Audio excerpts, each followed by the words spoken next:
For 20 years, I've been on a journey to discover how to lead effectively. And on that journey, I made all the normal mistakes. I tried to look like all the awesome leaders I saw around that had their stuff together and looked like they never made mistakes, and they, had big companies and big organizations, and I wanted to be that person. I wanted to be where the buck stopped, and I didn't show my weaknesses, and everyone could depend on me, and I was the alpha, But in the end, the reality is it was just kind of exhausting, and it wasn't effective at all. And so not only was I ineffective, but I was exhausted, and I felt isolated, and I felt alone. And it was at that point that I realized I got to do something different. I got to discover a deeper truth about leadership. And it was through that journey of asking those kinds of questions that I discovered what we now call original leadership. And original leadership is founded on the idea that I first have to lead myself effectively. I got to get clear on my unique expression of leadership that nobody else can offer this world. I have a unique value that only I can offer this world, and I got to learn to lead myself in order to do that. And then secondly, I've got to learn to relate effectively to other people.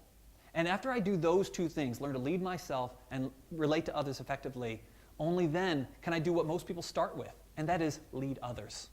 And the funny thing about leading others that I've discovered is that leading others just means equipping, mentoring, and training others to lead themselves and to relate to others effectively. And so even after I understood that, I honestly still felt isolated and alone because I was learning this stuff kind of on my own. But the real breakthrough for me came when I started to draw others into community with me, and they were struggling through the same kind of questions. And I realized, whoa, I'm not the only one that feels like this. I'm not the only one that feels like I'm having to, maintain an image for others. And so we slowly let down our guards and let down our images because we started to be vulnerable with each other and share what's really going on inside. And when that community happened, that's when things really took off for me.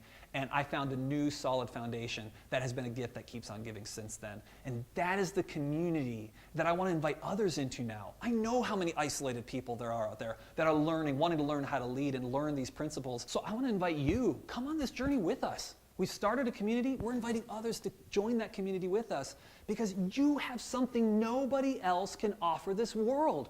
You have an original expression of leadership that is unique to you. And we want to see that live and breathe and come to life in this world because this world needs you.